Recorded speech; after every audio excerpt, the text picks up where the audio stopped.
Esse aqui é o Papo Dialético, um podcast para quem ama conversa e controvérsias.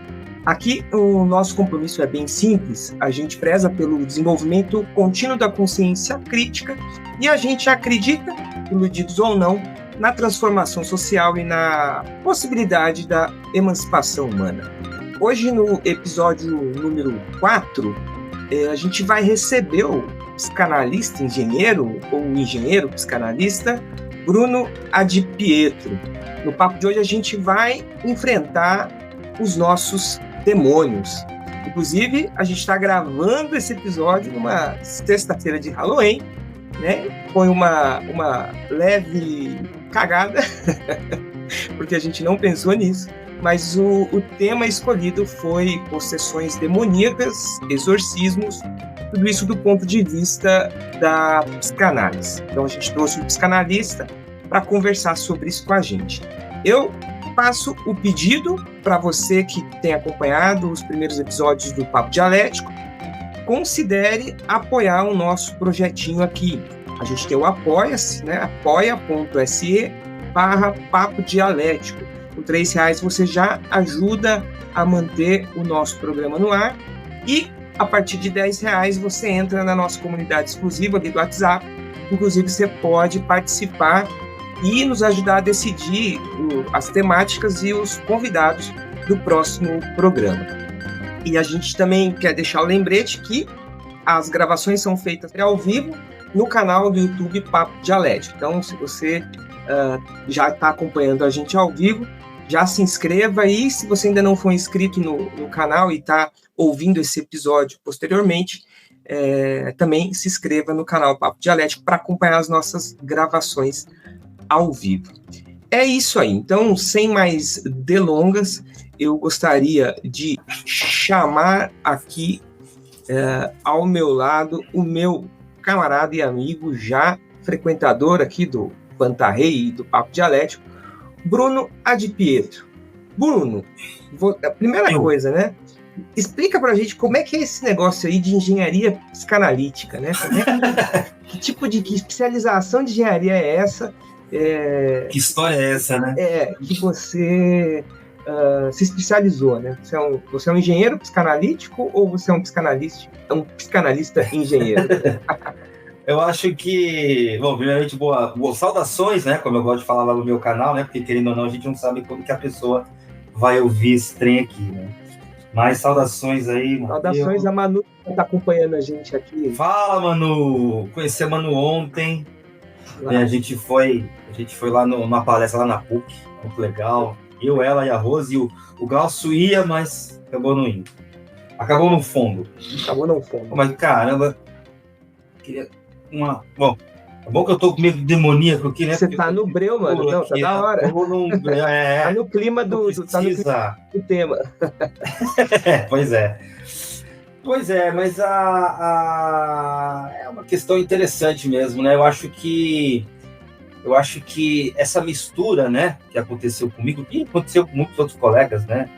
Muitos eu não vou dizer, mas alguns engenheiros se bandearam aí, alguns engenheiros e engenheiras se bandearam para também, né, para psicanálise, né? Principalmente por causa de Lacan, né? Porque Lacan, eu acho que ele contribui muito com a psicanálise, principalmente quando ele tentou formalizar não é nem matematicamente, é matemamente, né? Porque ele está preocupado com os matemas, a formalização, né? Para diminuir, por exemplo, ao máximo os ruídos que vão sendo transmitidos junto quando a gente tenta transmitir, né, alguma coisa da psicanálise, por exemplo, como vamos fazer hoje. Então é interessante que a contribuição dele, né, por causa da matemática e também por outras razões, né? Eu acho que a noção que ele traz significante é muito interessante e muito, muito precisa, né? E eu não tenho mais nenhuma vergonha de dizer isso, né? Muito científica, né? A gente tem que lembrar que a psicanálise aí, ela tá na esteira de outras ciências, né? E aí eu já fiquei mais... Eu tô mais tranquilo em dizer isso, porque o que é ciência e o que não é ciência depende da regra que você mede. Aí você vai lá, quando você quer que X não seja ciência, você pega a régua de alguém, então você faz uma régua nova Ah, Claire aí. Ela manja de ciência, hein? Ela manja de ciência. Né? Então, quando você quer que algo seja científico, você pega uma regra específica, quando você não quer, você pega outra. Né? Então, é ciência, eu pelo menos entendo que está no caminho de ser. Né? E engenharia não é sem ciência, né? É uma ciência aplicada. Né? Então, trabalhei na área por alguns anos e acho que até estou lembrando, né? Eu acho que um caminho possível, né? Uma variável possível que contribuiu para essa minha guinada às humanas, vamos dizer assim, foi perceber que mesmo sendo engenheiro, o que a gente faz sendo engenheiro é projetar coisas para pessoas e com pessoas. Né? Então, a gente está pensando no consumidor, no cliente, ou sei lá o quê, no usuário, né? Eu que trabalhei com empresas públicas, né? No metrô e sistemas de sinalização metroferroviária, né? Então a gente trabalha pensando em o que a pessoa pode fazer, o que pode acontecer com a pessoa, etc, etc, etc. E depois fazer uma pós-graduação de engenharia de segurança do trabalho, né? Uma especialização, pós-graduação, especialização. Acho que é pós-graduação. E foi ali, acho que foi ali a condensação, a cristalização dessa ideia de que, olha, com pessoas, os colegas de trabalho, debatendo eventualmente, e para pessoas, né? Então, não foi muito difícil depois daí, né, enveredar para a psicanálise também, porque, querendo ou não, eu passei pelo divã, né? Então, a gente vai enfrentando certas situações, né? O encontro com o outro, né? Todo encontro não deixa ninguém ileso. Ninguém sai ileso, né? Ninguém sai ileso. Então, você fazer a análise te trouxe para a psicanálise, então, você acha, por isso? Sim, também, né? Foi um conjunto de argumentações, né? Um sistema de premissas, de argumentações e de variáveis, né? Que foram me levando para esse lado. Legal. Então, para a gente já entrando então agora na temática, Bruno, deixa eu fazer uma pergunta para você, cara. Quando você começou a fazer sua análise, você enfrentou seus demônios? Ah, sim, enfrentei. Eu enfrentei um demônio bastante conhecido aí, querendo ou não, viu? O machismo estrutural. Ah, pois é. Durante já atendendo, né, encontrei um outro demônio, né, que é o racismo estrutural. Né? Então, depois eu tô lembrando de uma paciente aqui que, obviamente, a gente não pode entrar em detalhes, né, mas lembro também que, nossa, é verdade, ela teve um sonho onde tinha uma figura ali mais aterradora, que era, né, uma figura que nunca ganhou uma identidade, né? Uma identidade como eu e você, assim, né? Mas que a gente pode tangenciar como também sendo um machismo estrutural, né? E era uma mulher, né? Então é interessante, né? Como que isso povoa a nossa psique. E a gente não se dá conta disso. Interessante. Então é muito, muito, muito interessante e é um demônio, né? Os demônios que a gente encontra em análise, durante o tratamento, etc., eles são demônios que eles vão perdendo cada vez mais força, mas eu não sei se eles vão desaparecer. Né? Eu acho que todo mundo vira e mexe e acaba tropeçando em alguma coisa assim, e aí, né, o melhor que se tem a fazer é reconhecer isso quanto antes, né? E lidar com as consequências, né? Pedir desculpas, porque às vezes a gente se pega, a gente tropeça nessas coisas, né? Infelizmente cada vez menos, né? Né? Se tudo deu certo, cada vez menos, né? Mas a gente não fica em construção contínua o rolê, né, moto? Mas é isso, porque fica na memória, né? Assim, fica aquela memória automática, né? Fica registrado. E você tocou num ponto interessante, que agora, infelizmente, eu lembro quem falou, foi uma colega do campo lacaniano, mas eu não lembro qual autor que ela menciona. Mas esse autor que ela menciona trata a obra do Freud, ou então apresenta um ponto de vista da obra do Freud, mais especificamente, né? Como sendo uma obra sobre memória.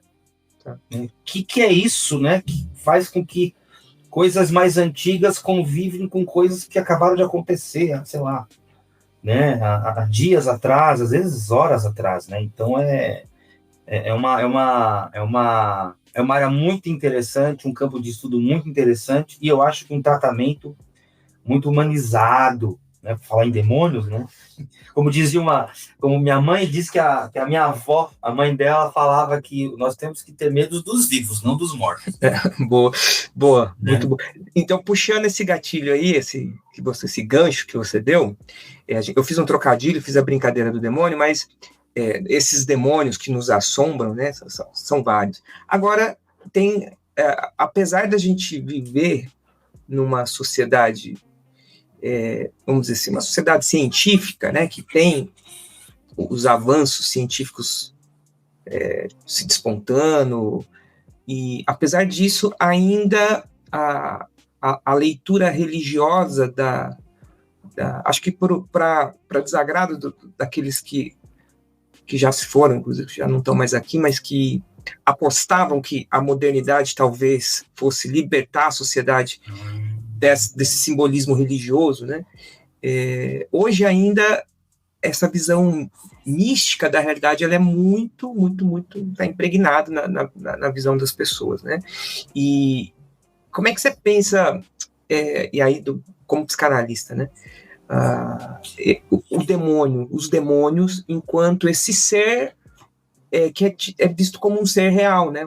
Um ente real de vontade, de poder, de plano, um ente maléfico, e que, na crença das pessoas, muitas vezes se expressa nisso que a gente chama de possessões, né? A gente vê muito isso, principalmente nas religiões cristãs, mas eu acredito que várias religiões têm formas ali de que esses entes espirituais, né, eles se expressam. Eu não sei nas outras religiões como que é feita essa leitura entre um ente do bem, um ente do mal, mas que pode se expressar e conversar com as pessoas. Como é que a psicanálise enxerga isso, né? Como isso se torna real? Como essa expressão se torna real e como as pessoas acreditam nisso? Como alguém que fala com a própria voz, mas fala como se fosse a voz de um outro ente, um outro ser dentro dela. Então, esse segundo passo, ele é mais complexo, mas o primeiro passo que nós poderíamos dar, que claro que tem a ver com o segundo, é que, como nós somos seres de linguagem, isso acho que Lacan traz muito bem, né? Que Lacan trabalha melhor isso até do que Freud. Apesar que Freud deixou muitas pontas soltas e o Lacan pegou pelo menos essa, né? E a gente, como nós somos seres de linguagem, toda vez que a gente vai falar alguma coisa, a gente deixa um monte de outras coisas sem serem faladas, né? Só que nosso corpo é um sistema, né? E esse sistema, sendo um sistema, ele permite que muitas coisas aconteçam em paralelo. Né? Então, até recentemente eu finalmente aprendi o significado de um termo que o Freud usa bastante, que são né, as parapraxias, né? Que são aquelas práticas paralelas. Então, você está aqui, eu estou falando com você, estou mexendo pé, mexendo mão, não sei o quê. Então, muitas vezes o que acontece é que, como a gente tem um foco em algum lugar, né, a gente está aqui conversando com o Matheus e tal, e às vezes qualquer olhada aqui, tem a Claire, tem a Manu, estou falando ali, estou lendo alguma coisa, eu estou lendo, mas estou falando, e às vezes a leitura faz com que a palavra lida ganhe a fala e seja proferida. Então, é uma confusão, né? Como é que chama? Como é que chama? Como é que é? Parapraxia. Parapraxia. Cara, eu acho que eu tenho descoberto, assim, gravando, depois que comecei a gravar na internet, aí eu me revendo, eu acho que eu percebi que esse fenômeno se expressa em mim várias vezes, cara, porque eu, quando vou reassistir, às vezes, alguns trechos, eu percebo que eu interrompo a minha fala no meio. E eu interrompo a minha fala no meio e mudo e vou para outro assunto. O que eu acho que aconteceu? Eu concluí o raciocínio na minha cabeça, mas como eu já comecei a pensar rápido em outra coisa, a minha fala não continua. Então eu não tenho, eu perco o foco da fala, porque o raciocínio já está concluído na cabeça, e eu interrompo a fala também e vou para o outro assunto, cara. Acho que é mais ou menos isso, né? A parapraxia, é difícil dizer o que não é prática, né? O que não é. Eu até vou usar uma palavra que para nós é um pouco cara, né? Porque, querendo ou não, a gente sempre debate lá com o Léo, né? Principalmente eu, né? Você é sempre o host, né? O anfitrião.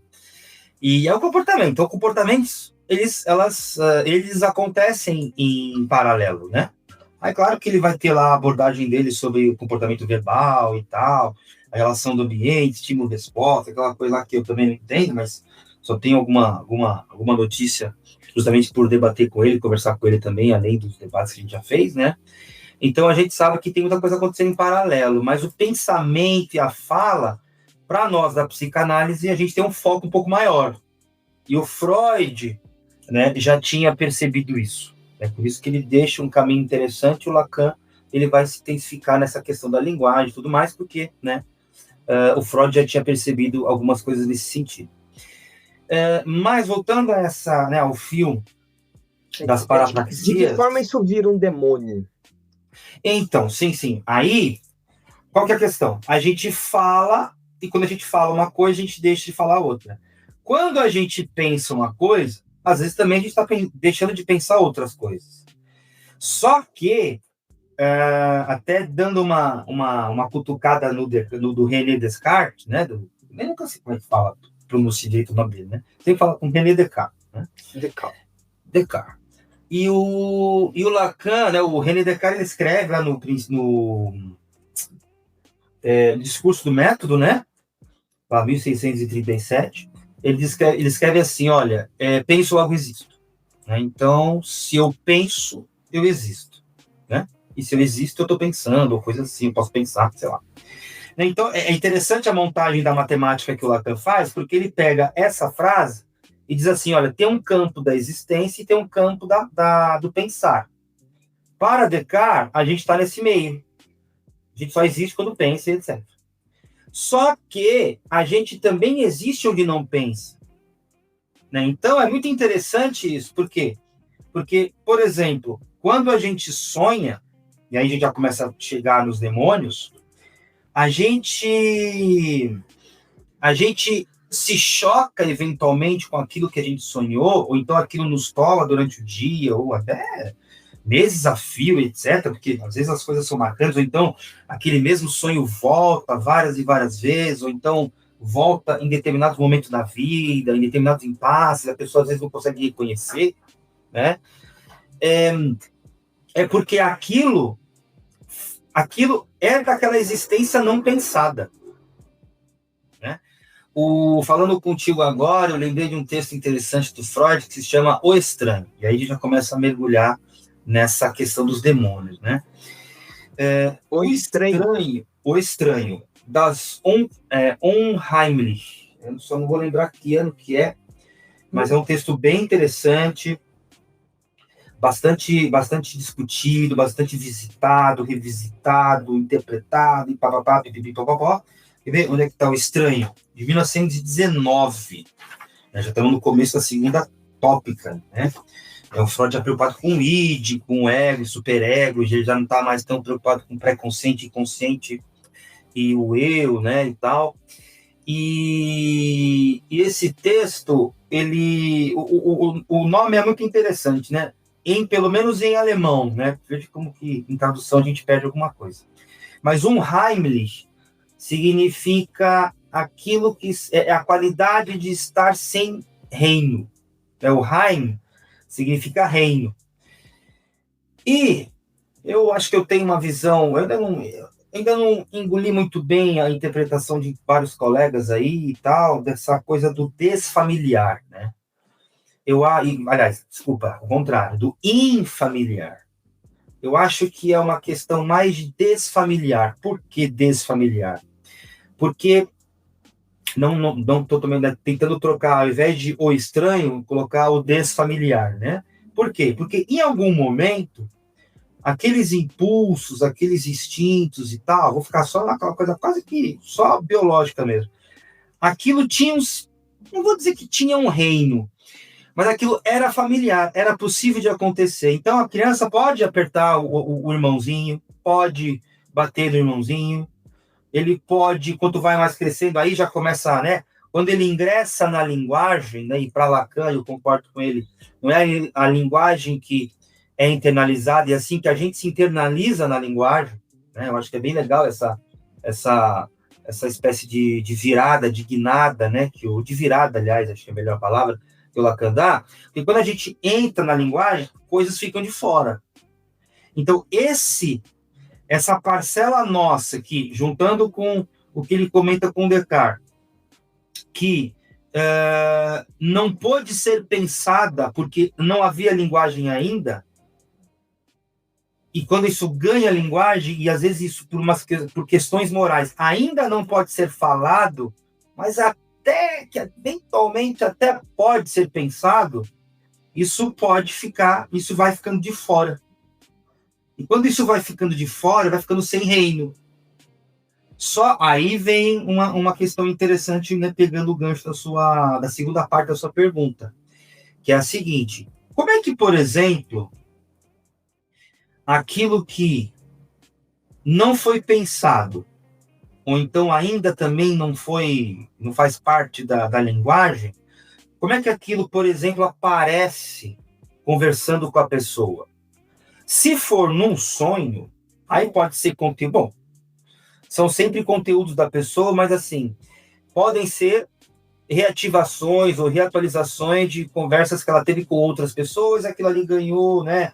Não se sabe muito bem o que é meu, o que é do outro, aquela confusão tal, que isso aí pode acontecer principalmente, ou então, normalmente, com pessoas ditas, né, vou passar isso aqui, ditas normais, né? Porque o Freud vira e mexe, ele fala, ó, a diferença entre o neurótico e uma pessoa normal não é de qualidade, não, mas até, às vezes, de quantidade, né? Ou então, sei, qualidade, talvez, enfim, mas não é tão diferente assim, não estamos tão distantes assim dos neuróticos, dos loucos, dos perversos, né? Dos autistas hoje em dia, né? Lembrando que os dislexos, né, parece que não existem mais, né? Só para dar lembrada nos diagnósticos, né?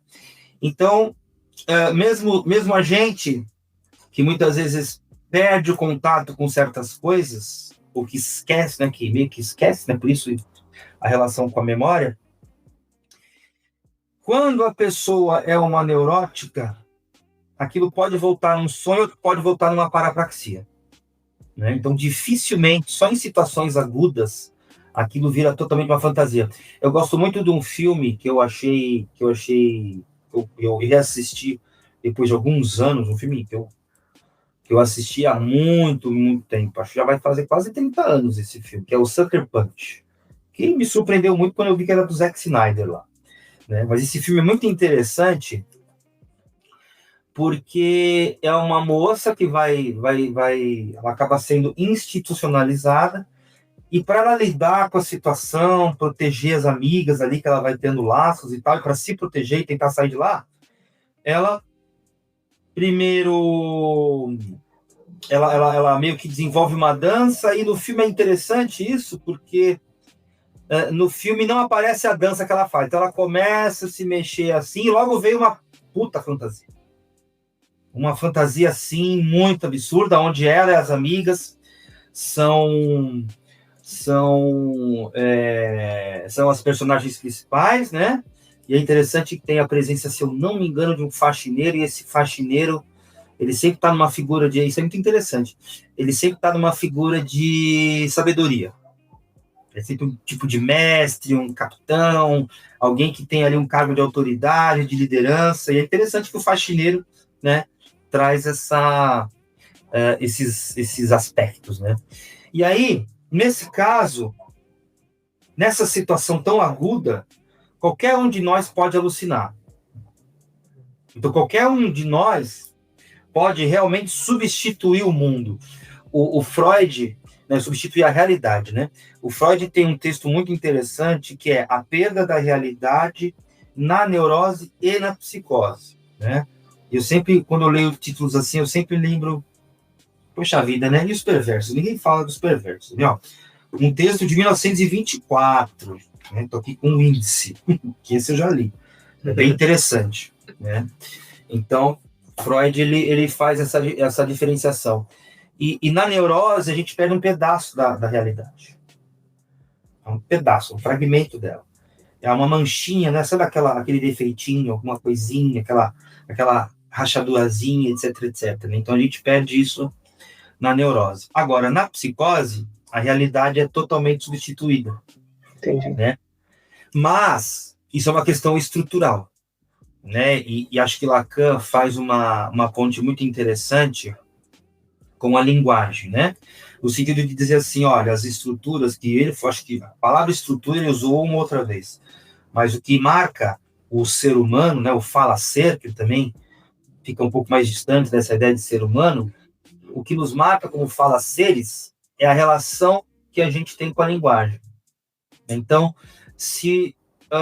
isso aí também é um ponto de discussão, mas, em miúdos, o que isso significa? Quando a criança, o infante, o bebê, tal, ele ingressa na linguagem, ele pode ingressar recalcando, foracluindo, ou então recusando. Né? Então, quando a pessoa... O foracluindo é um ponto bem interessante, é o que marca a psicose, né? Porque, veja, eu estou aqui no meu escritório, neste exato momento, gravando aqui com você e participando da live aí com o pessoal assistindo ao vivo. Na minha frente aqui tem o meu celular. Né? Então, esse celular, ele está incluído na minha realidade.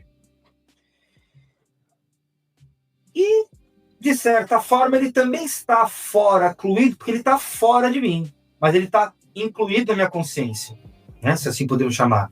Eu tenho acesso a ele, né? Até estava conversando com o Léo esses dias, onde eu perguntei, como é que que comportamento interessante é esse de você conseguir discernir das coisas, né? Como é que eu sei que é um celular e não é um copo, que é uma caneta, um mouse, etc, etc. Mas enfim, isso é outro aspecto, né? Outro papo. Mas o legal é que esse celular, em alguma dose, ele está fora de mim, mas incluído na minha consciência. Então, é alguma coisa que eu consigo chegar facilmente. Agora, a foraclusão, propriamente dita, que marca a psicose, é o delírio, é a alucinação. Então, ela pode ser por som e pode ser por visão, pode ser também tátil, né? Eu estou sentindo aranha subindo pelo meu braço, mas não tem aranha ali. Então, isso aí é alguma coisa... Né? A palavra é um tanto quanto esquisita e a gente não gosta muito, né? A gente da psicanálise não gosta muito de usar. É quase como sendo uma falha perceptiva, né? Tá. Eu estou percebendo algo que não é a partir de fora mesmo. Então, eu estou percebendo fora de mim, andando sobre o meu braço, mas que está incluído na minha consciência, em alguma dose, né? No meu aparelho mental. Então assim, a experiência da pessoa que é possuída é uma experiência real, né? Assim, exatamente. É uma experiência real. Ela está vivendo aquilo. Exatamente. E porque eu já vi, cara, assim, eu fui eu também já vi. Eu já vi na minha família e já vi em lugares que eu frequentei, assim, que até meus 20 anos eu frequentei muito, e eu era de uma vertente ali da Igreja Católica, a Renovação Carismática, que tinha muito, assim, aí tinha os padres exorcistas, tal, e eu tenho parentes que já tiveram sessões tiveram que passar por sessões de exorcismo, inclusive, né? E eu acho interessante porque, assim, o negócio, você está num ambiente onde a crença em torno daquilo é totalmente construída e compartilhada, né? Então você já tem um clima que coloca, que transforma aquilo numa coisa real, assim mesmo, né? Ou seja, sei lá, o que é acolhe a experiência. Isso, né? Exato. Uhum. E eu queria que você pudesse falar um pouquinho como é que a psicanálise pensa essa questão do sistema de crença em torno disso, né? Porque eu acho que isso é o básico, né? Uma pessoa que não tem uma fé... Aliás, por que uma pessoa tem essas experiências de possessão quando ela é cristã, mas uma pessoa, por exemplo, do terreiro de Umbanda vai ter uma outra experiência de, sei lá, de repente receber um ente do candomblé ou um ente do Umbanda, né? Então você tem um sistema que eu acho que tem muito a ver com a linguagem, com signo, com símbolos, né? Como é que funciona isso, cara? Então, esse mecanismo da foraclusão, ele, né, no esquizofrênico, né, isso que a gente lembra aqui do filme do Noite Brilhante, né? Então ele via como personagem, ele tem 3 alucinações ao longo do filme, pelo menos, né? Baseado na vida do John Nash, o economista lá, né? Acho que é economista, ou matemático, né? Que ele ganhou o Nobel de Economia. E ele vê um amigo matemático, um amigo né, um cara que vai dividir o dormitório com ele. Aí depois ele vê a sobrinha desse cara. E depois ele vê um diretor de órgão secreto do governo, né? E tudo ali em momentos muito interessantes e particulares da vida dele, que fazem todo sentido como alguma coisa que vem para dar uma certa sustentação, né? Então é muito interessante, né, o que acontece com o personagem no filme. Mas... Perdão, como é que chama o filme mesmo? Uma Mente Brilhante. Uma Mente Brilhante. Acho que eu já assisti. É muito bonito. Atualmente está na Netflix. Né? Tá. Atualmente agora, outubro de 2025. É um filme antigo. É um filme antigo, já tem uns anos já. Tem uns anos. Tá. Mas aí o caso lá, ele foraclui assim de conversar com aquela alucinação. Né? Então o percepto dele, o sistema perceptório, ele vê uma pessoa, ouve, interage, etc. É uma coisa muito louca, né? Mas por quê?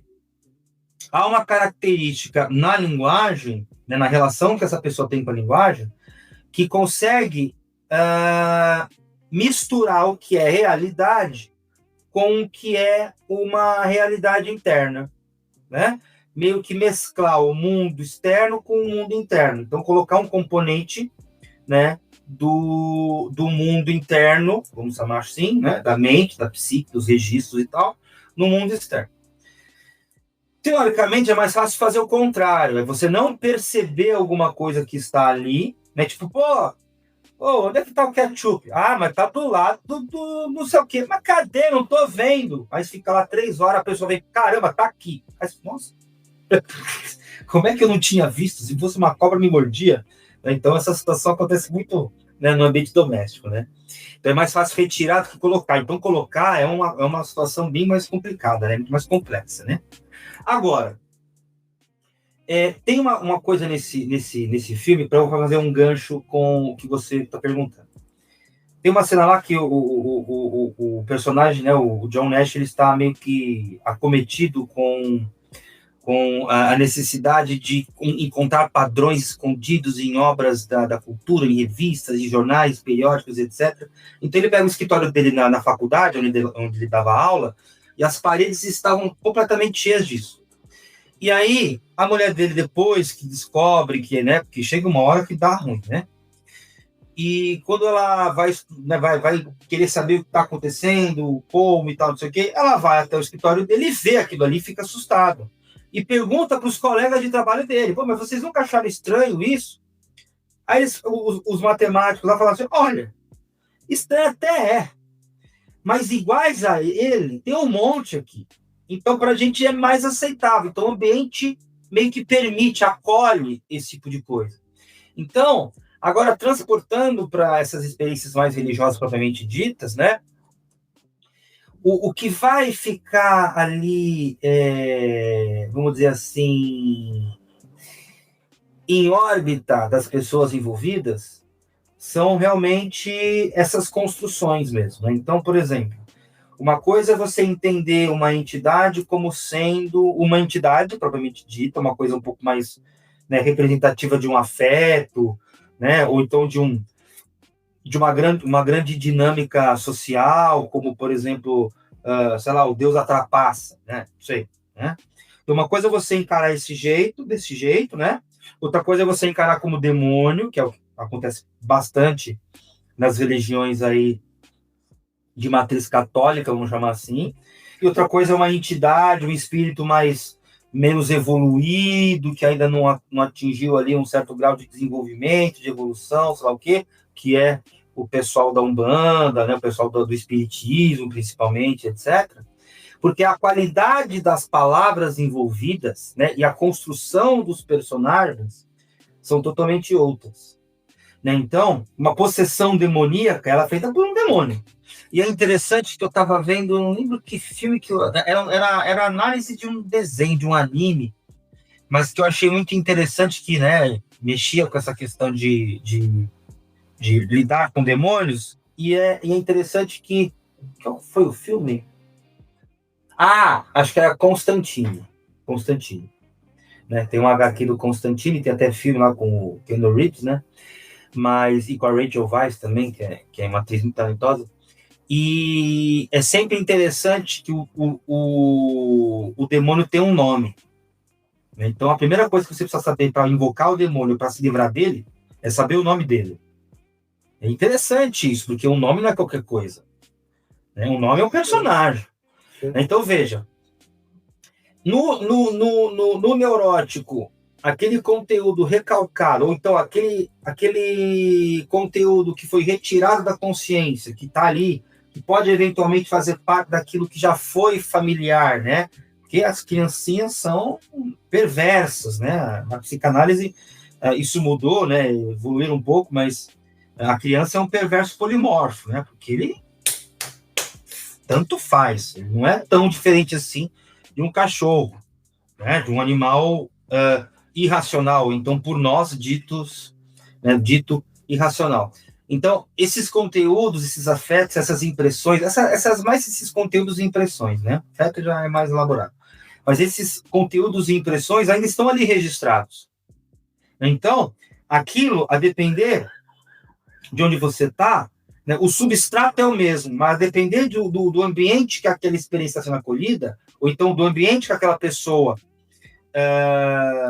está vivendo, né, está ali às voltas com, o que você tem, né, é um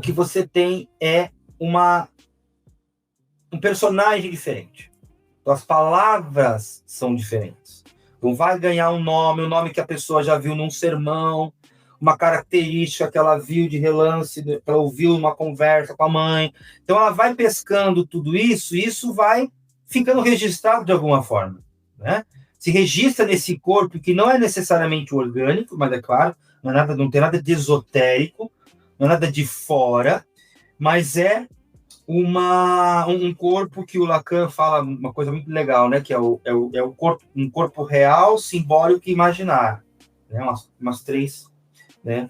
Os três registros meio que anárquicos entre si, né? Ou seja, não tem prioridade sobre os outros dois, né? E esses registros, em certas situações, ganham a forma de uma possessão. Né? Podem ganhar na forma de um sonho. Olha, tem um demônio que me persegue. Né? Mas muitas vezes são conteúdos, né? Como até mencionei no início, né? São conteúdos dessa paciente, ou então são, né, dessa pessoa, né? São percepções que ela teve, que se organizaram se organizaram como aqueles objetos que vêm de fora, mas se organizaram a tal ponto de ganhar uma certa identidade, pelo menos em sonho. Mas aí, no caso, né, em linguagem, que a pessoa vai se lembrar e contar sobre aquilo. Né? Então, aquilo vai ganhar, né, vai ser revestido e investido por palavras. Né? Por, realmente, palavras. Eu estou falando a coisa mais concreta que a gente pode imaginar. Sons que a gente consegue fazer com a boca. Que significa alguma coisa para quem... Exatamente, que tem a ver com as experiências dela, e que até o Freud, nesse texto, né, eu tô com outro texto, acho que eu nem comentei, acho que comentei antes da gente entrar ao vivo, né, que é o Atos Obsessivos e Práticas Religiosas. Então, era isso, isso era uma outra pergunta. Tem alguma referência, Freud ou outro nome forte da psicanálise faz sobre as possessões, sobre as questões? Olha, só antes de continuar, as perguntas foram respondidas de acordo, porque às vezes eu vou falando e... Sim, sim, ficou claro. Beleza, legal. Então, ó, um texto muito interessante, bem mais suave do que Possessões Demoníacas, é justamente esse texto, né, que eu mencionei há pouco, né, o Atos Obsessivos e Práticas Religiosas. O cerne desse texto, um texto do Freud, né, o cerne desse texto é o seguinte, olha, atos obsessivos são religiões individuais. Então, a pessoa, por conteúdos internos, culpa, medos, tesão por objetos que ele não deveria, seja um homem e uma mulher casada, ou seja, um homem e uma mulher que é do mesmo sexo daquele que deseja. Então, desejos proibidos, eles vão gerar culpas, né?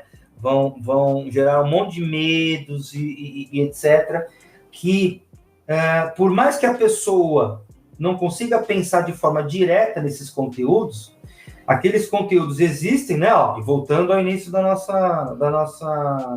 programa, né? Ó, existem, mas não são pensados e fazem parte daquela pessoa, né? Fazem parte daquele fala ser lá. Então, aquilo ali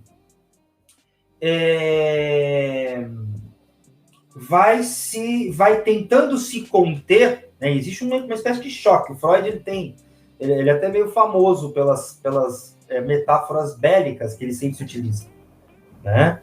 Então ele sempre traz essa questão da lei, da legislação, e também sempre traz essa questão do embate, né? Das resistências, das investidas disso, vamos recuar um pouquinho aqui e tal, não sei o quê. Então o Freud sempre está falando isso. Então quando os conteúdos atingem um certo grau, aonde eles estão perto de se mostrar, e aí é muito bonito como que a mitologia grega trabalha isso, né, no mito de Psique, né, de Psique e Eros, né, que ela não pode olhar para ele diretamente.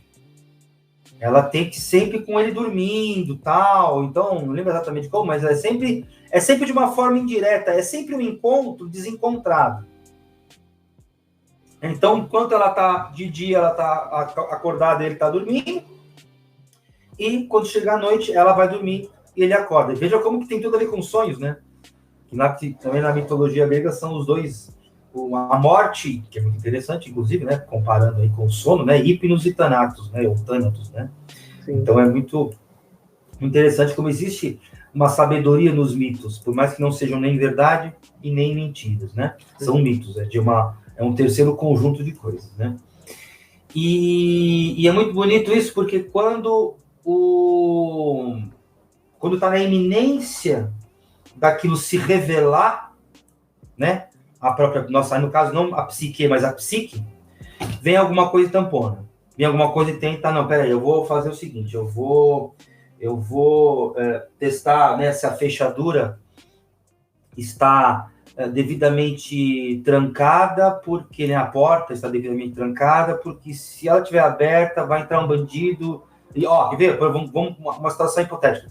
Vai entrar um bandido e matar meu pai. Numa análise, por exemplo, lá com um paciente, nossa, mas que coisa mais específica, né? Não é matar seu pai, não é, por exemplo, roubar a carteira. Não, matar, né? É matar o pai. Então, esse matar o pai, né, tem ali uma notícia que ganhou palavra, né, uma notícia de algum pensamento que ganhou palavra e que nessa situação conseguiu escapar, né? Então isso é interessante, ó, um demônio, então não é muito diferente, ó, tem demônios que matam os filhos, tem demônios sexuais que causam a luxúria, que despertam o desejo dos homens, né? Os íncubos e as súcubos, né? Ó, são demônios que atrapalham o casamento, né? Por quê? Porque são desejos ali que a pessoa não vai conseguindo se reconhecer neles, né? Ou reconhecê-los como próprios dela, né? E que, em certas situações, consegue ganhar essa roupagem, né? Esse revestimento demoníaco, ou então, um revestimento de uma entidade qualquer, né? Nossa, se eu não fizer essa simpatia aqui, esse pequeno procedimento aqui, isso aqui pode, né, meu pai pode morrer, ou então, nossa, meu filho vai morrer, ou coisa assim. Então, isso vai dando notícias de como é que estão essas relações. Né? Então, voltando até o início, né, como a gente fala e, ao falar X, não falamos nenhuma outra letra, essas outras letras não deixam de existir. E a depender, agora estou fazendo uma questão geométrica, né? E a depender da distância que a pessoa está tentando se manter de certas letras, aquilo pode foracluir, ou então aquilo pode recalcar, ou então... Né? Na perversão é um pouco mais complicado, né? Porque, por isso que eu falei, né? O texto do Freud é a perda da realidade, né? Que a gente já falou aqui. A perda da realidade na neurose e na psicose. Na perversão parece que ele não perde a realidade. É uma questão interessante. Será que não perde mesmo? Ou então se perde, como é que acontece, em que situações? Então a perversão é uma estrutura bastante problemática e bastante problematizada na psicanálise, ou então, né, a partir dela, né? Então, inclusive, no âmbito religioso, perversos, né, ou então pessoas ditas, né, que podem ser hoje consideradas como perversos, estão por aí. Elas estão por aí. Né? Tem muito cidadão de bem perverso, né? Muito cidadão de bem perverso. Inclusive, são os maiores candidatos. Porque justamente tentam o quê? Recusar essa parcela, recusar esse conteúdo, né? Até aproveitando que fala um pouquinho do mecanismo de defesa, inclusive todos, né, fora aclusão, recalque e recusa, são mecanismos de defesa contra o desejo, né? Contra o desejo não, eventualmente contra o desejo, mas também contra a interdição. Deixa eu pôr um ponto, então, para você seguir, porque na hora que você estava falando, me veio muito o conceito marxista ali, ou pré-marxista, vou pegar o conceito de alienação, vou pegar o conceito antes de Marx, de Forba, né? De que os demônios seriam, então, conteúdos humanos, na verdade. Isso. E os humanos recusam encarar como seus próprios conteúdos. E, de alguma forma, aquilo ganha uma vida própria. Por causa da linguagem. Por causa da linguagem. Por causa da linguagem. É interessante, né, essa tentar investigar o como e o porquê algumas coisas se dão. Né? Então, por exemplo, tem um caso que é público, né, de perversão, que eu acho interessante pra caramba. Porque é um garoto que tem 2 irmãos, se eu não me engano, ele é o filho mais novo, não vou lembrar exatamente, mas os 3 estão com a mãe num mercado, numa feira, lá na França, o caso da França.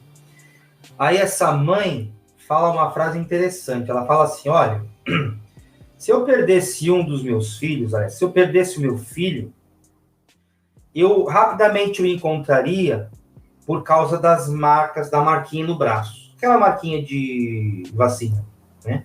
Sim. Que a gente tem. Só que, curiosamente, o garoto que vai se tornar um perverso não tinha essa marquinha. Então ele logo conclui, pera um pouquinho. Se eu não tenho a marca, minha mãe pode me perder, e se eu me perder dela... Então, se torna uma conclusão lógica, por isso que Lacan vai beber dessas fontes lógicas e linguísticas, né? Matemáticas, né, em outros aspectos, porque, veja, é uma conclusão lógica, não diferente, por exemplo, de uma gravidez psicológica. Então, a mulher vai, sei lá, tem relações lá com o parceiro, etc., e aí faz uma relação desprotegida, aí ela fica meio que cabreira com aquilo, às vezes ela já quer ser mãe, quer ter isso lá e tal, não sei o quê. E aí, depois dessa transa, a menstruação não vem, engravidei.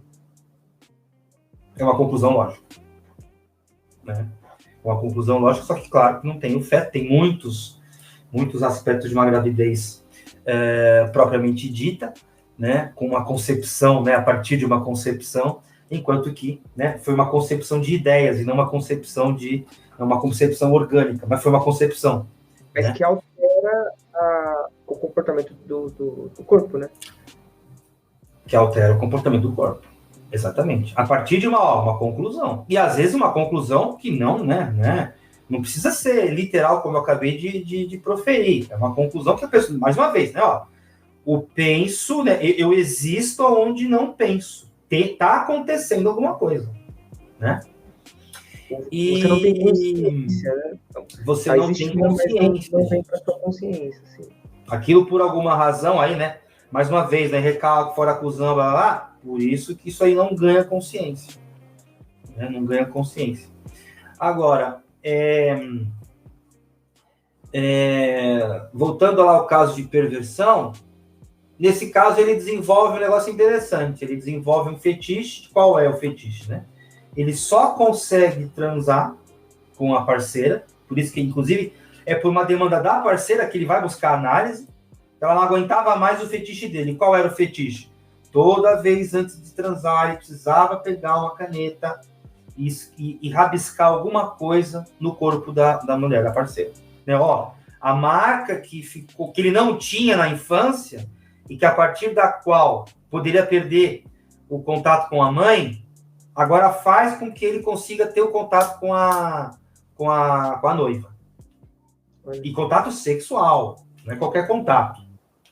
Né? Contato sexual, consegue só transar ou gozar quando essa marca está presente.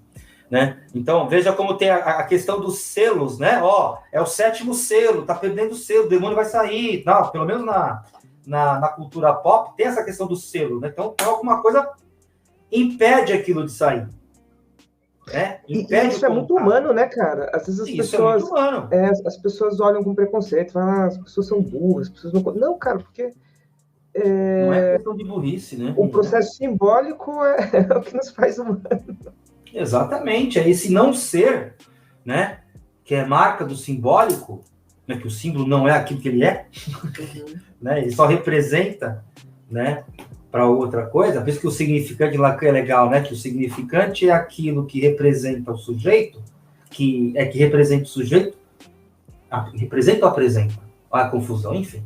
É aquilo que indica, pronto, o sujeito a um outro significante. Né? Então, este objeto é um celular.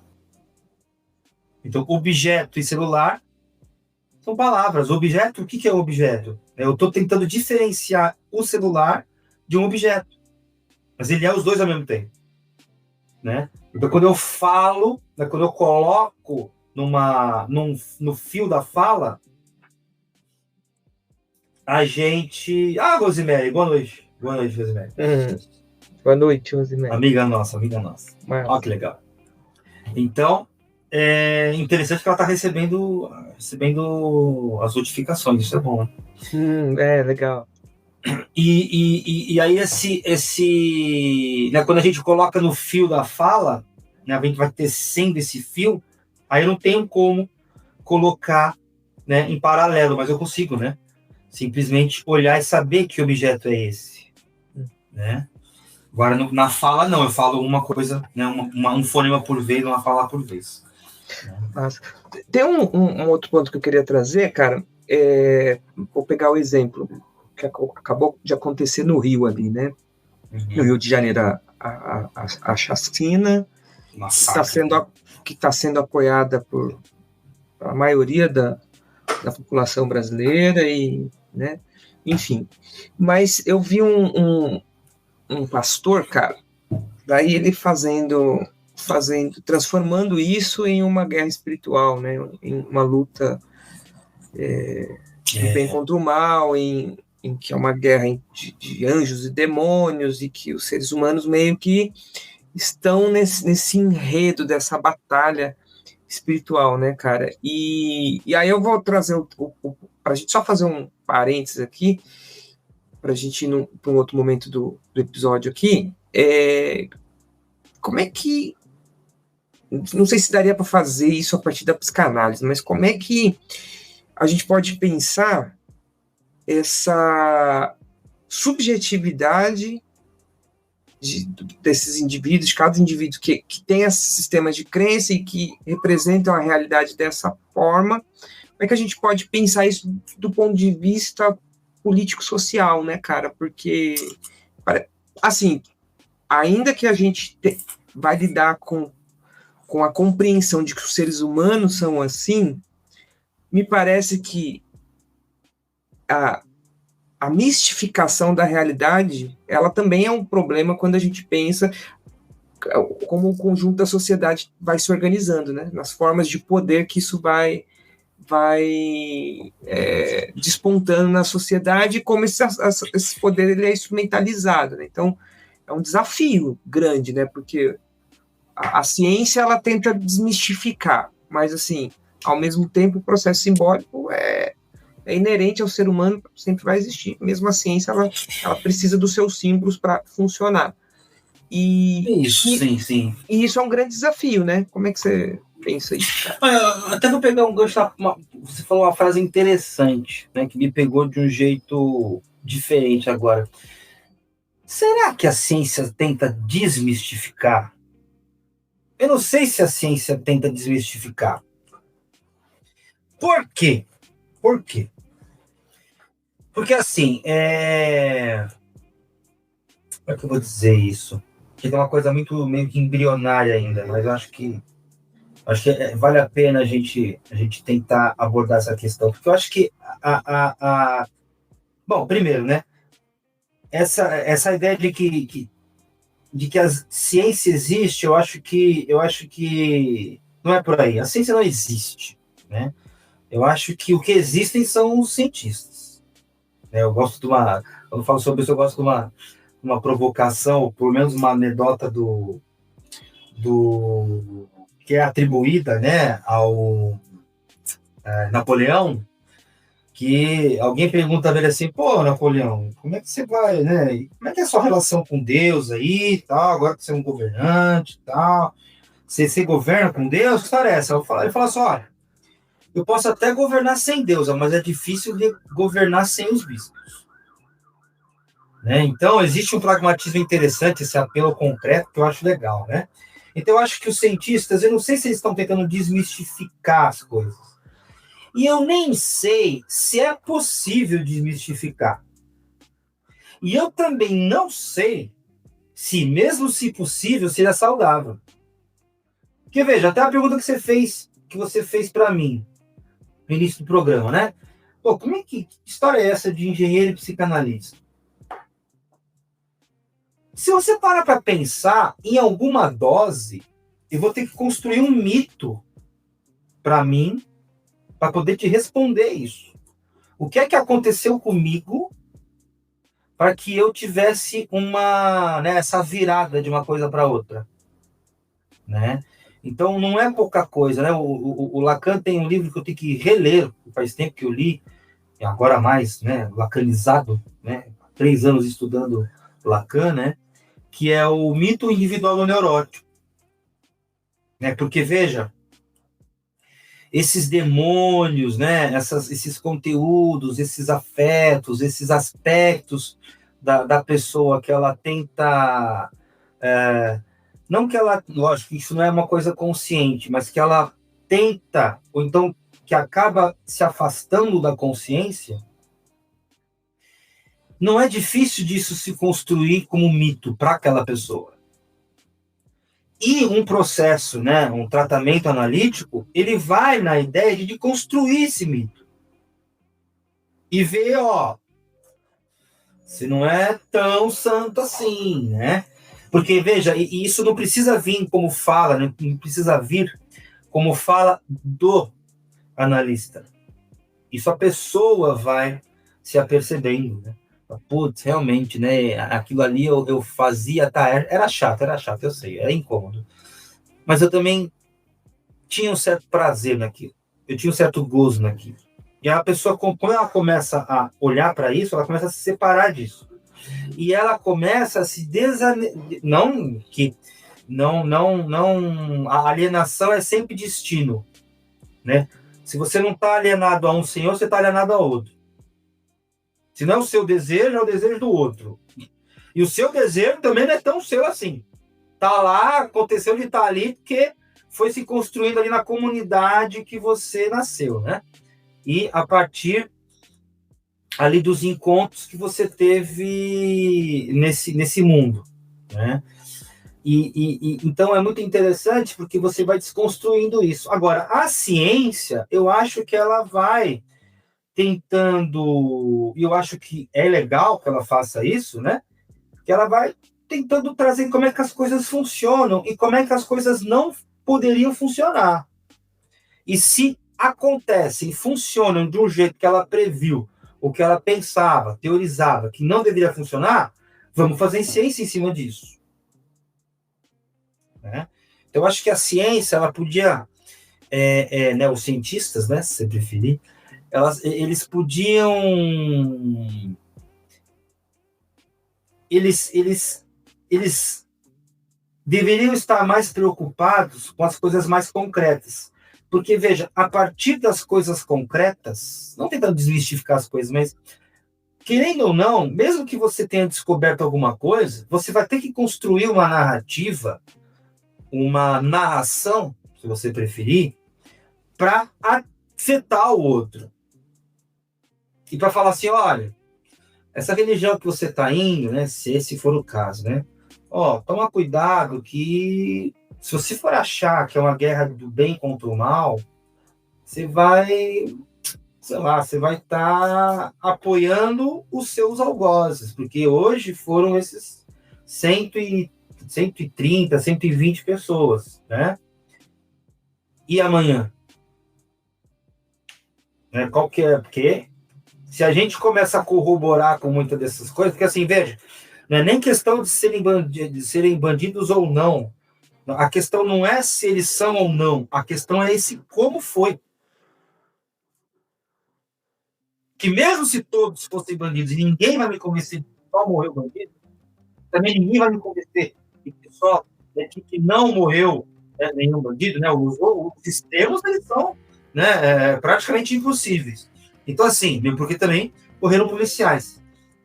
Mas, assim, quando a gente vai quando a gente vai corroborando, quando a gente vai permitindo esses avanços que o Estado faz, isso aí é uma coisa concreta.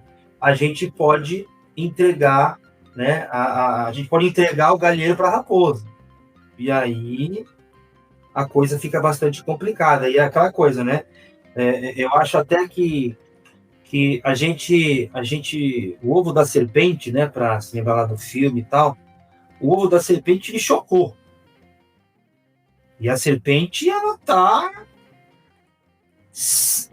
já tentou dar um bote grande, mas ela já mordeu um monte de gente. Né? Que talvez mordeu, mas ainda não envenenou tanto. Sim.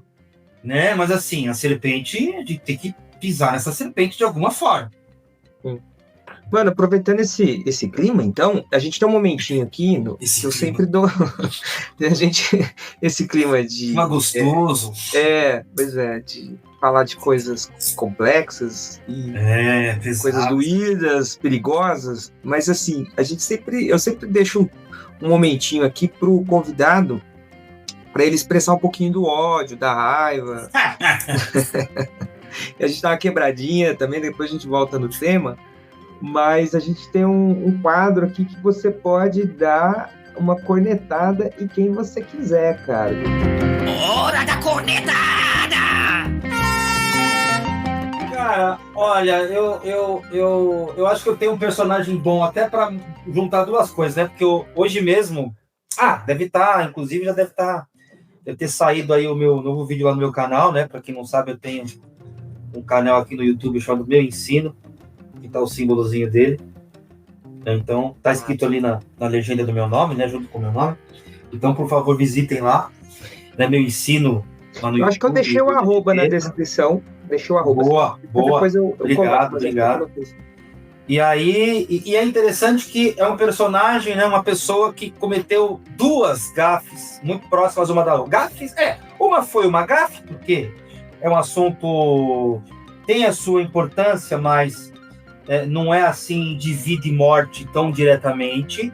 Agora, esse outro, né, o segundo, que teve a ver aí com o massacre lá no Rio de Janeiro, esse foi bastante ruim, bastante cruel, bastante complicado, que é você atribuir a culpa das vítimas às mães, à má criação, ou qualquer coisa assim, né? Então, até na psicanálise a gente tem ali um certo cuidado, porque já muita gente falou besteira sobre as mães, né? Então, eu lembro de um que a questão do autismo, ele levou a ideia da mãe geladeira, né? Então, assim, são falas bastante complicadas, né? Então, que vão culpabilizar a mulher, né? Então, assim, as mulheres não têm paz desde que o patriarcado, né?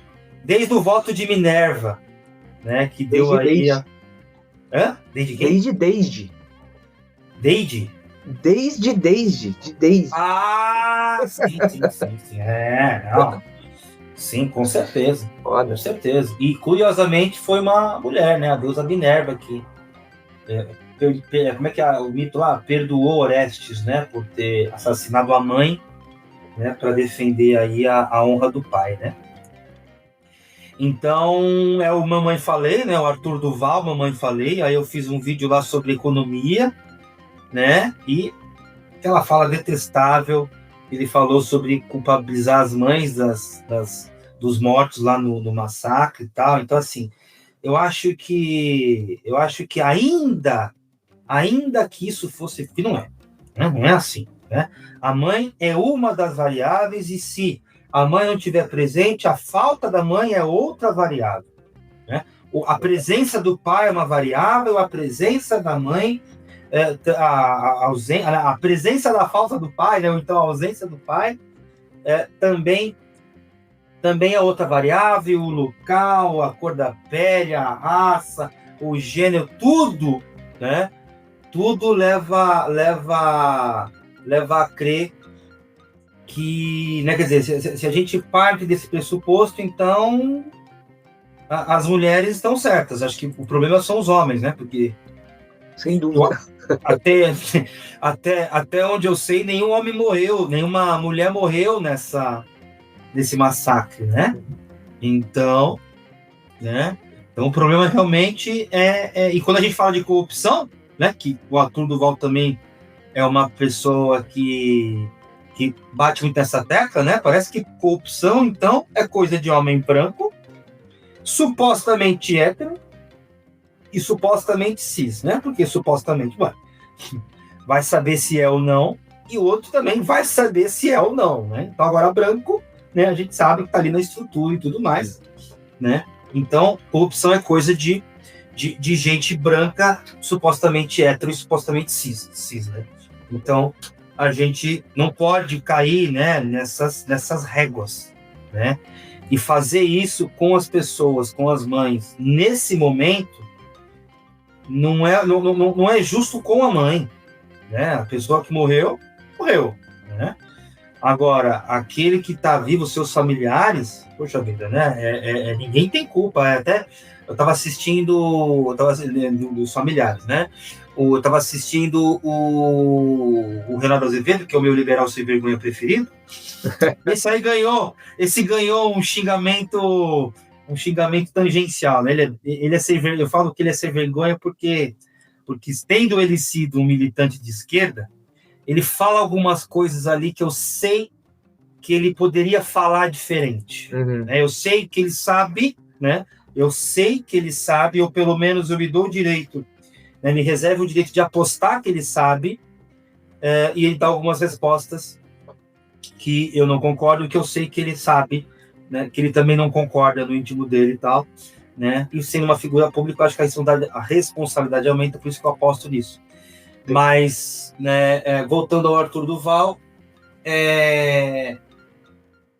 o que eu estava falando antes de tu falar do Renato Azevedo? Você lembra? Deu um parênteses aí. Não, acho que você ia concluir sobre Arthur Duval. Então, esse fato aí, ainda que fosse a questão, né, ainda que fosse culpa das mães, isso não deveria ter sido dito, e não deveria ser dito desse jeito. né? Não é assim que funciona, né? Acho que a verdade mal colocada, ela faz um estrago tão grande quanto ou até maior do que uma mentira, né? Bem colocada ou mal colocada, enfim, uma mentira. Então, a gente tem que tomar muito cuidado com essa coisa de verdade, sair por aí falando que as pessoas... né, o que a gente supõe que as pessoas podem ouvir. E, para fechar o número, né, que são duas caneladas aí, essa é uma fala absurda, né, do Mamãe Falei, mas a canelada que ele deu lá no debate que ele foi lá com os 30 economistas, esquerdistas, sei lá o quê, ele falou que produtividade se mede pelo preço, né, que se consegue com a produção, né? Então, vou até aqui em primeira mão mostrar falar o que eu falei no início do meu vídeo, né? Então, que é bom. Né, então eu produzi esse livro aqui do Freud, a coleção lá, 24 volumes e tal, sei lá, R$500, consegui vender R$500. Quer dizer, então, que se por acaso a minha produção se estraga ou alguém rouba, quer dizer que a produtividade for zero, né? Para que eu não consegui vender, né? Então, é uma questão, não é nem questão de economia, tá? Eu não sou economista, é uma questão de lógica. Então, Arthur Duval, Mamãe Falei, deixa de ser burro, Arthur Duval. Deixa de ser burro. Não fala essas coisas no YouTube, cara. Não dá uma dessa, não dá essas coisas, não. Não fala essas barbaridades, né? E se for falar besteira, fala besteira em economia. Não mexe com a vida dos outros, com o sentimento dos outros, com a dor dos outros, né? Por favor, então, deixa de ser burro e deixa de ser insensível. Boa. Então, pro Arthur Duval, Mamãe Falei. Uma cornetada nele. Cornetada. Muito bom, muito bom. Cara, massa. Eu acho que a gente pode caminhar para os temas finais aqui. Eu queria te perguntar, agora voltando na temática da live mesmo, do episódio, seria, talvez, a análise, ela seria ali equiparável ao exorcismo? Não. Não seria? Não. Não daria. Eu acho que não, cara. Eu acho que não. Eu não aposto nessa questão. Sabe por quê? Porque o exorcismo, ele está eu acho que ele está muito mais num quadro, num enquadramento catártico. Catártico, Então, estou pensando nos filmes que a gente já viu, né? Inclusive, tem um bom filme, eu não vou lembrar o nome. Acho que será que é o Exorcismo de Emily Rose? Eu acho que é o Exorcismo de Emily Rose, nos Estados Unidos, 1900 e sei lá quanto. E é muito interessante, porque essa moça, ela é muito legal esse filme, tem uma cena bem, assim, dá para você sacar o que acontece ali. Então, ela é uma garota de uma cidade pequena, num ambiente católico, não sei se protestante, acho que não sei se os protestantes vão por essa linha também, mas enfim, de matriz católica, né, matriz cristã.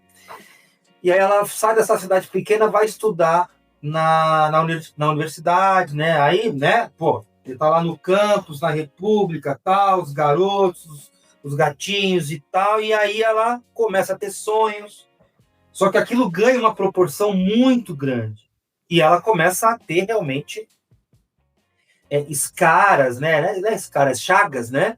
Então ela começa a ter marcas, né, no corpo. Claro que eventualmente alguma ela propriamente faz ali em algum momento mais dramático, né? Porque ela se rasga sem perceber que se rasgou, mas tem erupções mesmo que não são da ordem do machucar com as próprias mãos, com as próprias unhas, né? Então o corpo fica marcado, né? E aí ela volta, né? A permanência nela nessa faculdade, dessa república se torna insustentável, e ela volta para casa, e aí chamam, né, o padre para exorcizá-la. Então, o ritual de exorcismo está muito próximo, uma coisa mais catártica, uma coisa da pessoa gritar e passar mal e desmaiar, e gritar de novo, e tentar bater, e sair correndo, e quebrar coisa, e tacar coisa nos outros, e falar palavrão. Então, está muito mais uma coisa totalmente selvagem, né?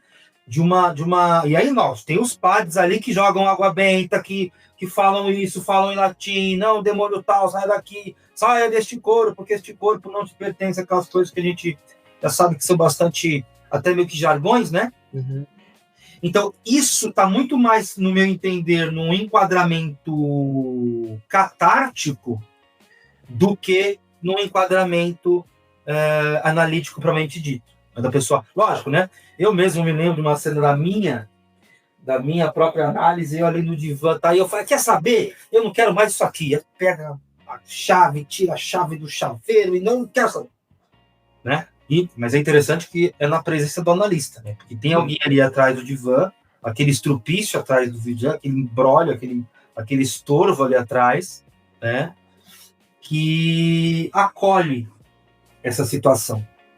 Então, lógico, né?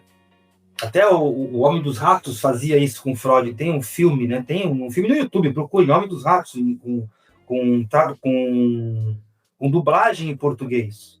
Filminho de 50 e poucos minutos, não dá uma hora. Aí tem cenas dele ficando putaço com o Freud. E o Freud, ele quieto, só escutando e tal. E ele, porque você quer, tá? Você quer, né? E tudo aquilo ali era com relação ao pai do paciente. Caraca. Então a relação do obsessivo com o pai, né? Então, é interessante, o pai, né? O que é o Deus, né? Se não é um grande pai, Filho e Espírito Santo, né? É 3 em 1 e sei lá o quê, né? Então é uma questão muito interessante, né? Boa. Então, agora, só para complementar, acho interessante até para aproveitar esses últimos minutos, né? Esse nosso enquadramento final, né?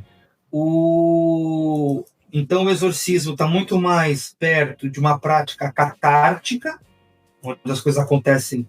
Sabe uma outra prática catártica? Constelação familiar. Doideira. Pode crer. Constelação familiar. Então, encena-se, ó, que interessante isso. Bom que eu lembrei isso aí, porque tem tem uma questão ali hipnótica também. Né? Porque a pessoa vai entrando no jogo. Então, começa a se criar uma certa situação, um certo enquadramento, né? Coloca pai ali, mãe ali, um eventual irmão, vizinho, sei lá o quê, vão colocando as pessoas nos seus devidos lugares, né? E aí a pessoa ali que está sendo constelada, sei lá qual que é o nome disso aí que eles dão, ela vai sofrendo essa coisa, né? Não é um exorcismo, mas a pessoa coloca alguma coisa para fora. Por isso que tem pessoas que saem encantadas com isso. Porque isso tem efeitos, mas isso aí está mais o efeito hipnótico. Né? O terreiro de Umbanda, o terreiro de Candomblé e tal, as mesas brancas espíritas e tudo mais, também tem essa questão hipnótica. Né? Então, o pessoal lá que vai atender, que vai incorporar e tal, ele já começa um pouco antes de receberem aí as entidades. Não, as pessoas vivas, né? Os encarnados, enfim, os atendidos, né? Receber os consulantes, sei lá. Antes de receber esse pessoal, tem todo um ritual. Né? Antes da entidade descer e começar a falar, olha, meu filho, falar com outra voz, curvam o corpo, sei lá o quê, isso passa por uma ideia hipnótica, né? Por um enquadramento hipnótico. Né? E aí as pessoas que incorporam, cada um incorpora em cada grau. Né? Tem gente que esquece completamente e não tem por que achar que isso é mentira. Tem gente que sabe que está ali, mas algumas coisas até dão certo pitaco, mas prefere ficar um pouco mais distante, deixar aquele personagem, né? Aquela entidade, né? Aquela talvez até uma certa identidade a passar ali, né? E atender aquela outra pessoa. E veja como isso tem um acolhimento, isso promove um acolhimento, porque alguém está ouvindo, né? Pô, às vezes aquela pessoa está ali porque, poxa, o pai é a X, a mãe é assado, o filho não ajuda, o irmão não quer saber de nada, e ela vai falar com quem? Aí tem lá um centro de Umbanda, que tem lá quartas à noite um batuque e o cara vai lá. E que bom que foi ali, não foi da casa do lado que mete com o tráfico. Tem então, muito a ver com o acolhimento mesmo, né, mano? Eu gosto um trechinho do Deus do Estado do Bakunin, né? Eu tenho uma perna no socialismo, mas uma outra perna, pelo menos um pé já está começando a pisar no anarquismo, né? E o Bakunin escreve um negócio interessante, né? Que não é exatamente claro que ele não está falando sobre acolhimento nem nada, né? Mas o que sobra ao proletário, né? É o bar, né? Acho que na época dele era, como é que ele fala? Não é prostíbulo, é a taverna, talvez, né? Naquele ambiente também, né? Saindo, né? Do feudalismo e tal, né? Então ainda tinha essa questão muito presente da caverna e a igreja. A igreja. Né? Quando, né? Garçom aqui nessa... Né? Porque alguém está me ouvindo, né? Alguém está me ouvindo, tal, não sei o quê. Né? Então, essa questão, né? Essa relação, que pelo menos ali, esse vínculo, né? A gente pode falar de vínculo. Esse vínculo que tem grandes chances de estabelecer, né? De se estabelecer, ele já é acolhedor e ele já é terapêutico. Né? Ele já é terapêutico. Então, e aí que talvez, né? Até voltando um pouquinho na questão da ciência, né? O cientista ele não precisa ser terapêutico. A ciência não precisa ser terapêutica.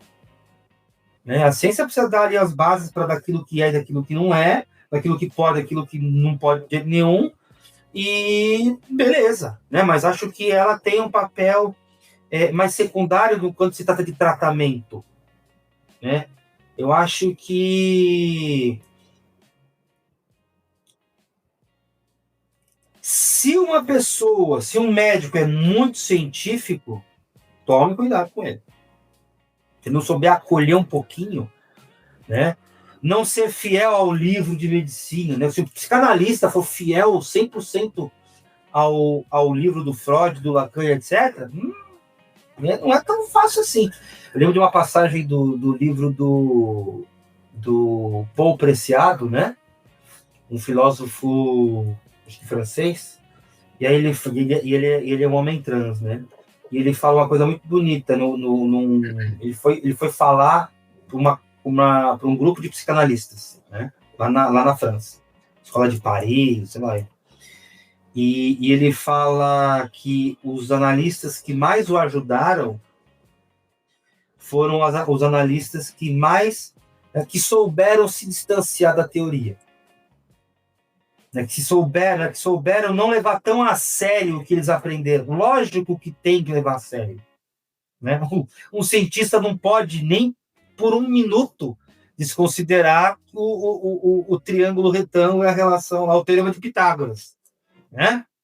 Mas, quando se trata de alguém na sua frente, que está sofrendo, que está em sofrimento, que está não só contando a sua vida, mas também construindo a história da sua vida, eu acho que esse apego demais ao concreto, né, ele pode ser tão danoso quanto uma fala que o Arthur Duval falou lá sobre as mães lá dos massacrados lá do Rio de Janeiro.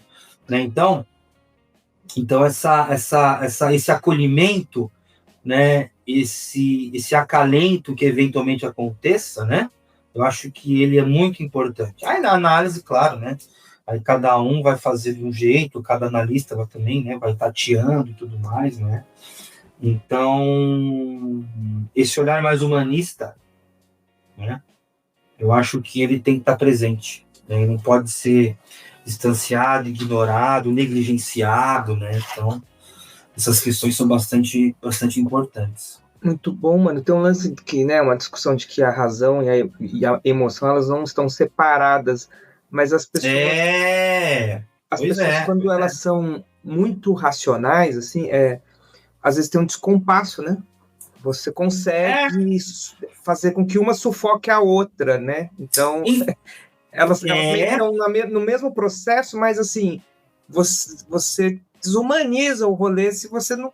Você perde a empatia pela pessoa, às vezes só porque você é muito racional, você está sempre racionalizando tudo, cara, tudo é técnica, tudo é teoria, tudo é lógica, tudo é pragmatismo no sentido de alcançar os objetivos e não sei o que, e você perde essa relação dos afetos mesmo, né, cara?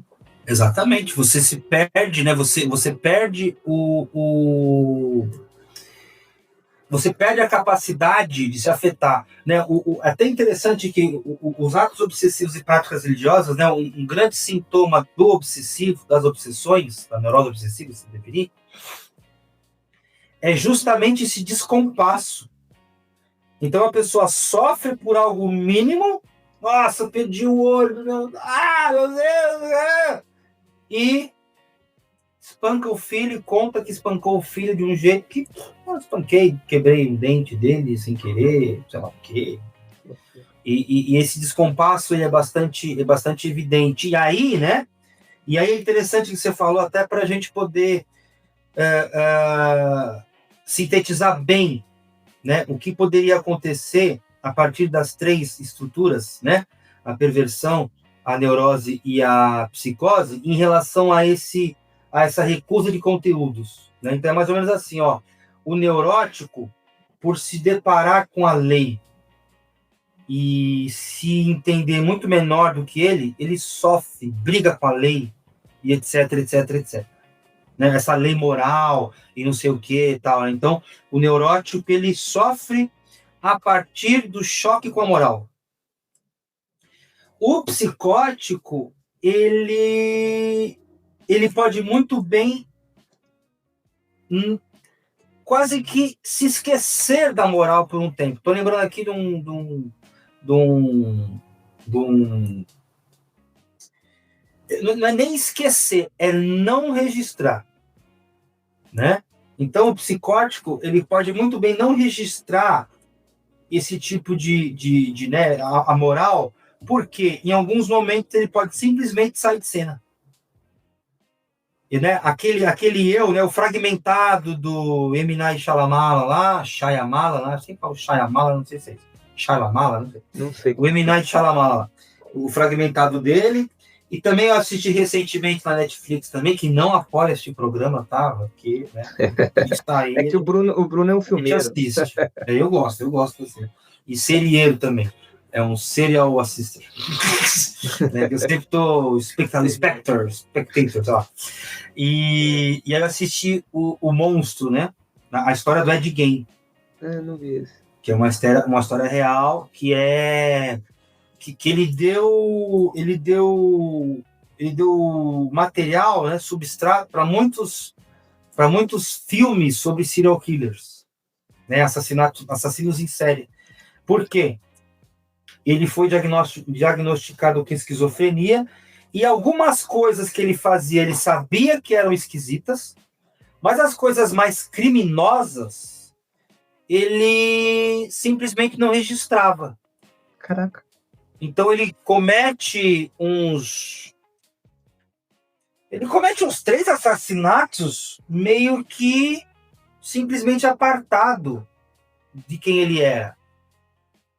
E ele não lembra exatamente o que aconteceu. E ele, quando descobre e tal, e ele começa, né, os policiais assim, totalmente enojados com o que aconteceu, né, porque encontraram na casa dele, assim, abajur feito de pele humana, roupa feita de pele humana, pedaço de... Né, ele comia, literalmente, em cumbuca feita de crânio humano. Então, ele matou gente, ele desovou cadáveres, né, ele exumou, cadáveres, né? Então, assim, ele fazia coisas realmente, assim, estranhas, para lembrar do texto do Freud, né?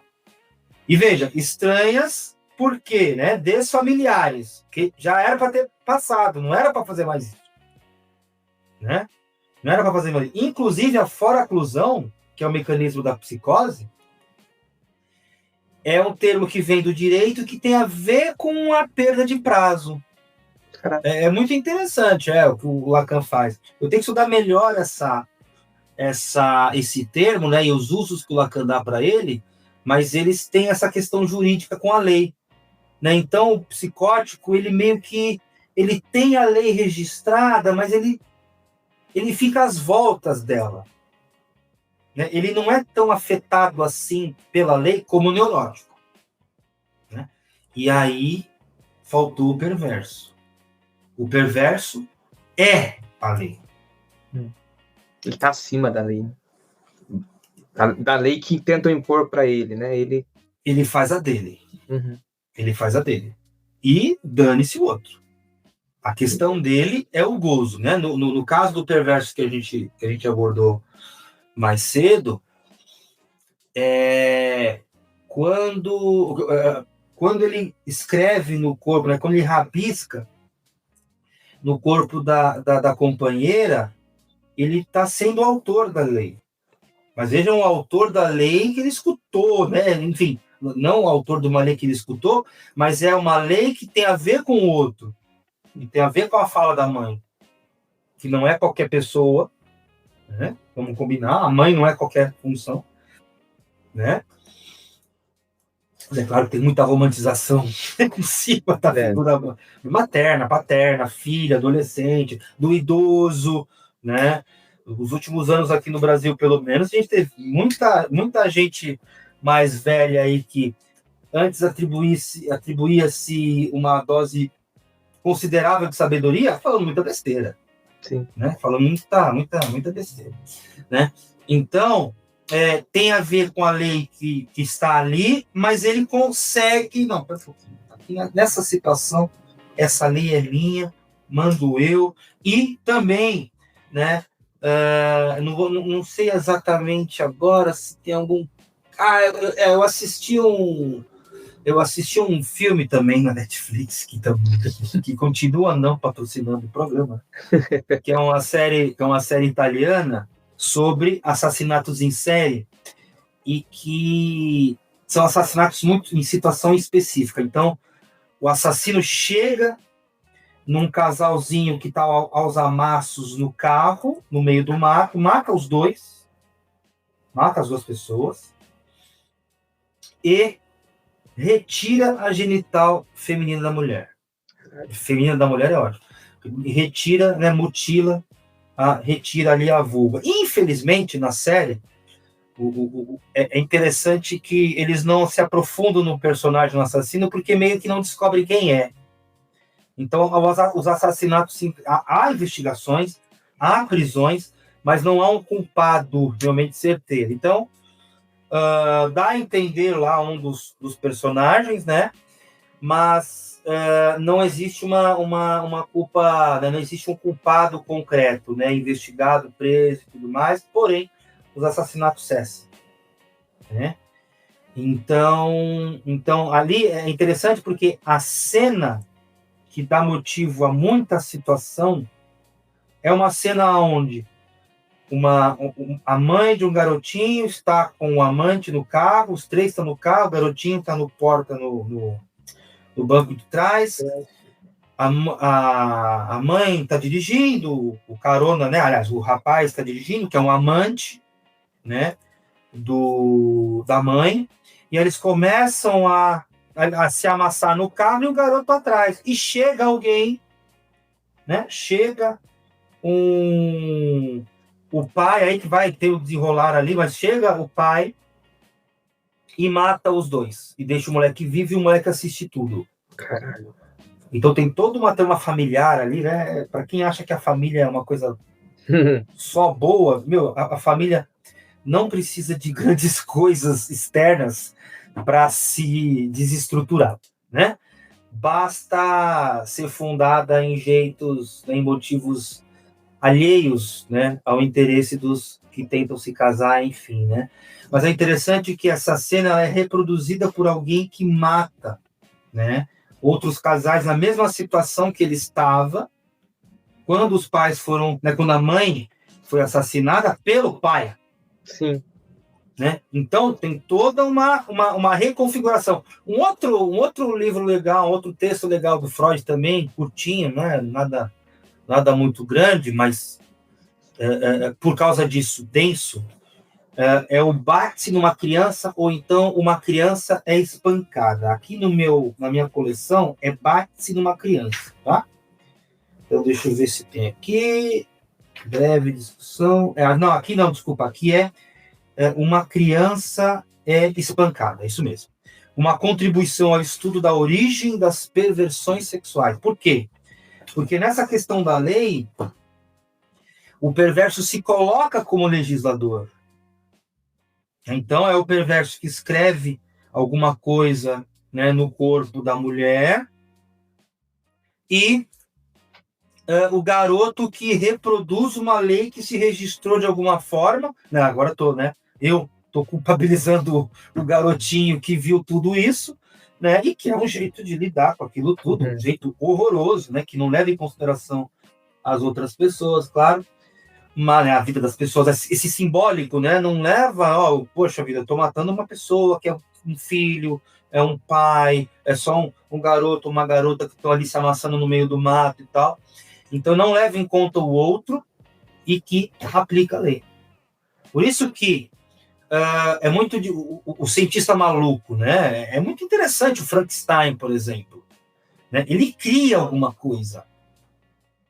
Né? O Victor lá, ele cria uma criatura. Sim. Né? No mundo, no imaginário cristão, ele é um deus ali.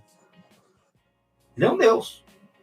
E o que fazer com aquela criatura que agora, né?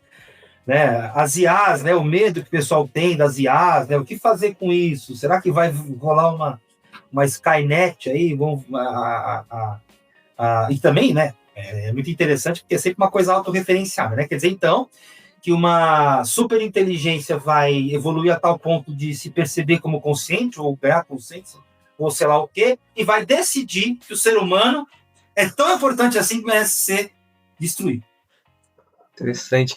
Cara, acho que a gente podia pensar, mas futuramente, você estava falando aí, eu pensei aqui, vamos ver se a gente... eu vou deixar no ar e a gente vai conversando. Mas a gente podia pensar aí, sei lá, uma vez por mês, uma vez a cada 2 meses, não sei. A gente fazer um episódio para discutir uma série, a partir de uma série ou um filme a partir da psicanálise, né? A partir dessas questões. Porque você falou, eu lembrei, eu terminei hoje, assisti o último episódio não sei se você já assistiu, uma série nova, Matéria Escura. Matéria Escura? Ela fala sobre sobreposição quântica. É um negócio bem interessante, cara. Matéria Escura? Mano, qual streaming? Acho que é da Apple. Ai, puta, a Apple. Deu nada da Apple. Puta, mano. Mas, então, pesquisa sobre ela. Eu tenho pirata, cara. Já. Aí eu vejo tudo. Mas, mano, é muito interessante porque, assim, essa viagem de multi-universos, né? De que as possibilidades vão criando, cada possibilidade de escolha vai dividindo o universo em infinitas possibilidades e isso vai gerando cada nova possibilidade que tem outras possibilidades. Assim, e aí, só que cai num lance do personagem ali central do filme, você percebe que é uma questão da psique dele, assim, né? Tudo acontece no filme dentro disso por causa da psique dele. Mas vamos ver se a gente combina, cara. Mais pra frente a gente vamos sim. A gente pode fazer um quadro, de repente, só para comentar. Eu vou adorar. Eu adoro essas coisas. Eu vou adorar. E é bom porque, como a gente não pode falar da clínica, então a gente vai tentando diagnosticar os personagens. Né? Isso, nossa, seria legal demais. Diagnosticando séries, hein? Gostei do nome. Série, gostei, cara. Vamos pensar de virar um quadro aqui do episódio, virar um episódio constante do podcast. Bruno, valeu, cara. Acho que o papo foi massa, acho que deu pra gente conseguir trazer bastante conceito, assim, sobre essa questão dos demônios, né, e das expressões e possessões demoníacas, né? E a Rose gostou do perverso. Massa. Massa, é perversa. Ela gostou. O bicho Arley. Aqui eu acho que foi na hora da cornetada que ele cascou o Victor. Sim, acho que sim, acho que sim. Massa. Valeu, cara. Arthur Duval. Nossa, mano. E eu ainda tenho para mim que isso aí também é estratégia política. O MBL, eles estão endurecendo assim, o discurso dele nos afetos de ressentimento das pessoas, assim, jogando para um lugar que nossa, mano, é uma bosta. É muito horrível mesmo. Muito horrível. Muito horrível. Mas é isso, eu queria agradecer, então, a presença sua, Bruno, o pessoal que acompanhou, que passou por aqui. Deixo aquele pedido de novo, galera, apoiem o Apoia-se do Papo Dialético, o link está aí na descrição. Se você não acompanha a gente ainda, a gente está no Spotify, no YouTube Music, nas principais plataformas de podcast, e temos o canal Papo Dialético Podcast no YouTube, que as gravações do episódio são sempre feitas numa live ao vivo, e a live fica disponível, e depois que eu fizer a edição do episódio, o episódio vai para o Spotify, né, e para os outros streamings de podcast. Brunão, valeu, cara, valeu mesmo. Eu que agradeço o convite, viu? Inclusive, gente, quando você que está nos ouvindo, quando o Matheus me contou, eu falei, eu já estava querendo, vai me chamar para alguma coisa aí, porque eu quero falar, eu gosto de debater e tal, né? E conversar também, né? Essa coisa